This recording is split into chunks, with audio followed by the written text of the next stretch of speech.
Bociurkiw is a senior fellow at the Atlantic Council and joins us from Odesa, Ukraine. Retired Army Brigadier General Mark Kimmett is also with us. He's a former Assistant Secretary of State for Political Military Affairs.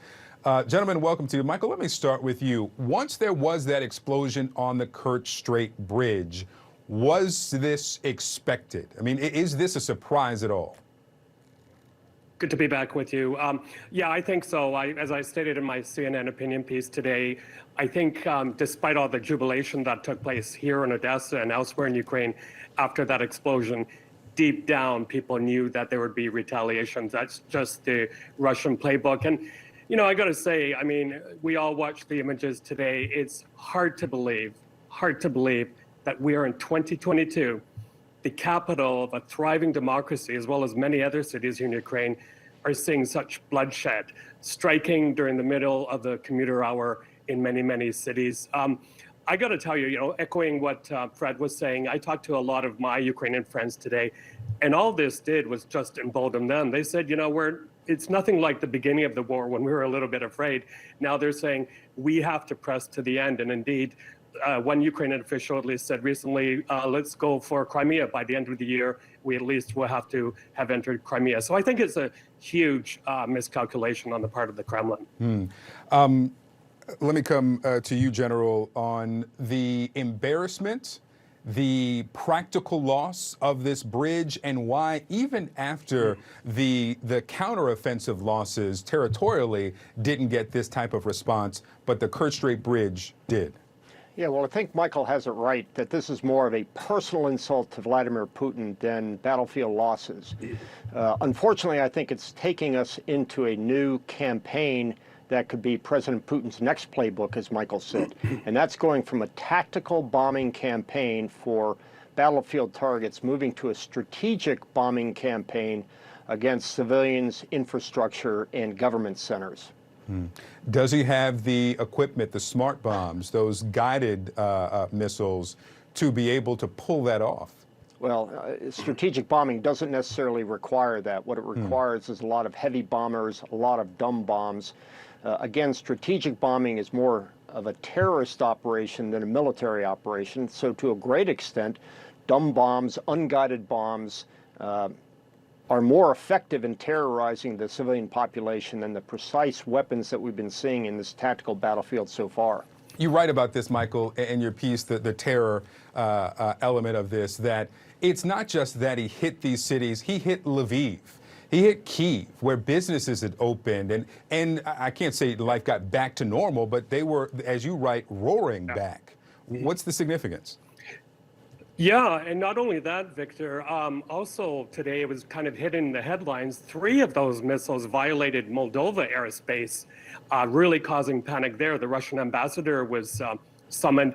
And, they actually have a functioning civilian airspace, a functioning airport. Imagine if there had been a collision there. It just goes to show the carelessness. But yeah, these missiles struck far into Western Ukraine near NATO's eastern flank. And I think, I put forward a number of ideas in that op-ed piece, but among them is to put more restrictions on Russian travelers, but also immediately to lift those U.S. restrictions on the range of the HIMARS missiles, and also to immediately deploy more air defense systems. And if I can, Victor, I also got to say, my government of Canada, I'm hoping will also grow some spine.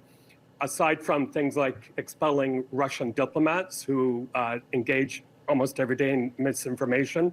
The Europeans have expelled 20, but also training Ukrainian servicemen, not in the United Kingdom, far away, but either closer to the border with Ukraine or inside Ukraine. There's no time to waste in pushing back Russian forces. So that training needs to be done a lot closer to the battlefield.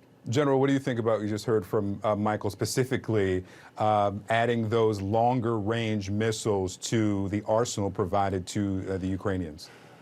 Well, I think what we're trying to do is fight terrorism with terrorism. That would be part of an escalatory cycle that would be going outside of the borders of Ukraine. I think that the belief of the NATO governments is that if we start attacking Mother Russia, Russia proper, that in fact we're declaring war on Russia itself and hitting targets inside of Russia, such as cities and military encampments, would cause the war to spiral to a degree that at this point may start to split NATO unity, as some of the countries that are a little wobbly right now would start to pull back. Now, I certainly understand the logic, the military logic at a tactical level, but again, I think we've got to differentiate the tactical from the strategic. Michael, you're in Odesa, which is not one of the cities hit, but the psychological element here of that they hit Lviv, they hit Kyiv, they hit Dnipro, what you're seeing, if there's any difference on the streets there where you are? Yeah, actually, we were lucky today because there were missiles and those Iranian kamikaze drones sent this way. Fortunately, Ukrainian forces managed to shoot them down. But yeah, there's a marked difference compared to 24 hours ago when the streets were booming and thriving. You know, I talked to some business owners, and it's so sad, Victor. You know, they're giving all of their they have to get their businesses restarting. Some are even renovating. And after COVID and after the war, a lot of businesses here are really on edge, so they can't afford another big interruption like this. But again, I have to restate, as I said earlier, the Ukrainians are amongst the most resilient people I know, and they're saying to Putin, you can do whatever you want, but we are going to be defiant. We have this irrepressible resilience that we're going to show to you. I mean, I'm even hearing of, for example, possibly even a fashion/symphony show happening here later in Odessa, because Ukrainians want to show that they have a strong brand, Ukraine, but they're also a symbol of defiance and irrepressibility. So that is very, very heartening to see, given what's going on. What we have certainly learned over these last 7 months is that we should not question their resolve, because they are fighting the entire country there. Michael Bociurkiw, General Kimmett, thank you both. Sure.